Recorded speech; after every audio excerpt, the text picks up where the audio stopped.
and welcome back to Big Red's Cooking. I'm Big Red. Now, I don't normally give the dates. Today is Technical Tuesday video, but I'm going to give the specific date as September 22nd, 2020.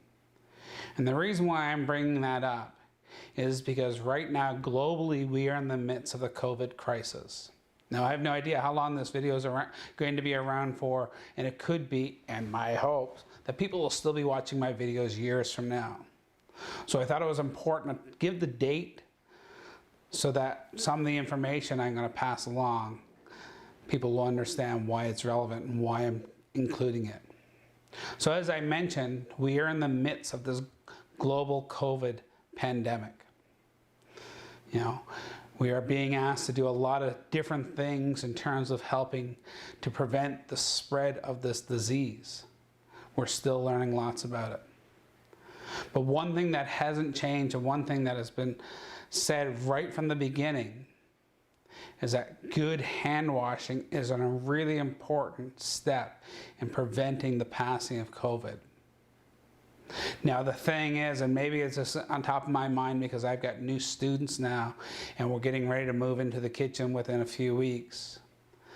And one of the things that I have long made a priority when teaching my students is proper hand washing techniques. This is a really important thing in a kitchen. And what I always tell them, what I always get them to think about, is just imagine that your hands are constantly covered in raw chicken, regardless of what it is you're handling. You know, so when they go into the kitchen with that mindset, if they're entering the kitchen thinking, all right, I've got to treat my hands like I've just covered them in raw chicken, they're going to really take the time to wash those hands well because they don't want to get sick. They don't want to be passing that along to their food. I think it's really more important today because of the COVID crisis that we constantly think this. So I'm going to go through what I've been taught are the 8 steps to good hand washing. You might be thinking, wow, that's a lot. And it is. And there are some common areas that people forget frequently when they're washing their hands, and it's not just a matter of a quick soap lather and rinse. You know, you want to take care and get the nail beds in between your fingers, around the base of the thumb, down through the wrists as well. Right. So as I mentioned, there are actually 8 steps. So our first is to wet our hands. Second is to apply soap. Third then is to lather up. Fourth is to scrub. 5, we rinse our hands. 6, we actually apply more soap. 7, we lather again, and then 8, we do our final rinse. And I guess you could say 9, really, because then we have to dry our hands. Now, a common mistake that a lot of people are making is that once they've washed their hands, that they go ahead and they just flick off the water, turn off the taps. And again, this is a big no-no when you're trying to make sure that you got good, clean hands. What you want to do is use some paper towel or whatever it is you're going to dry your hands with. And I'm hoping it's not a towel that's been previously used.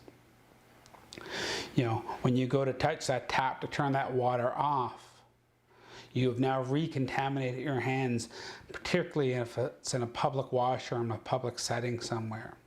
You have no idea who previously handled that water tap and what it may be contaminated with.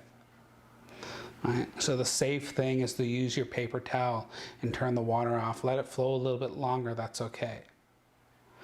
You know, at home you want to be using fresh towels frequently, because when there's that moisture that collects in those towels as we've dried our hands, that moisture can now promote the growth of bacteria. So you could actually be inadvertently making your hands quite dirty again. You know, so it may seem a little bit wasteful to use a lot of extra paper towel, but today it's very, very important to follow good hand hygiene and to follow those steps of making sure your hands are properly washed.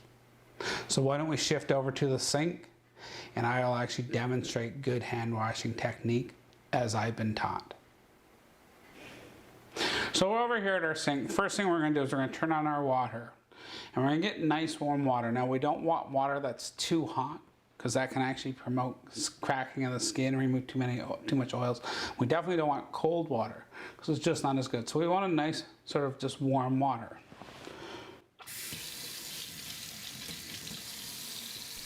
So with the water running, I give my hands a good rinse, making sure that I have no dirt or debris left on the surfaces of my hands. Once my hands have been well rinsed, I get a portion of the liquid soap and begin to lather and ensure that all surfaces of my hand are covered with the soap. I then move to the base of my thumb, making sure that the left thumb is completely clean and the nail beds for each of my fingers are completely clean. Shifting then to the right hand, I do the same thing all over again, ensuring all my nail beds. I then move my fingers in and out of my hands, making sure I get the backs of my hands and around the base and the wrist.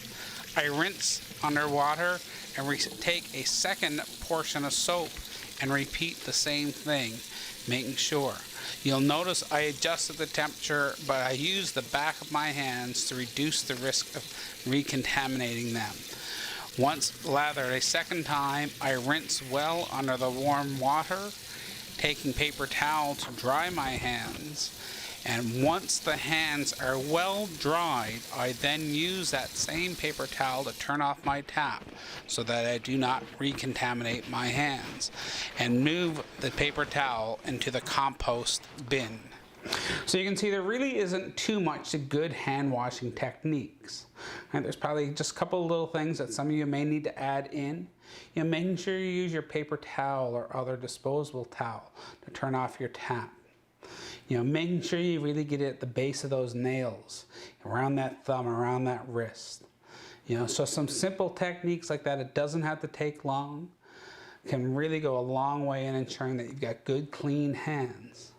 And well beyond COVID, this is still going to be a skill that's really, really important. This is something I was taught over 25 years ago when I first started in kitchens, and it's something I've been teaching for my students as long as I've been in the kitchen as an instructor.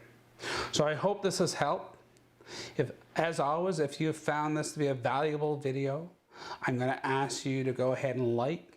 If you haven't done so already, please hit that subscribe button. Feel free to share this around on your social media. You know, drop me an email if you have any comments. Leave a comment down below.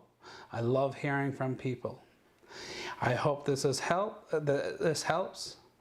Hope you have a great day. I hope you're enjoying some good food, and we'll see you again soon. Bye for now.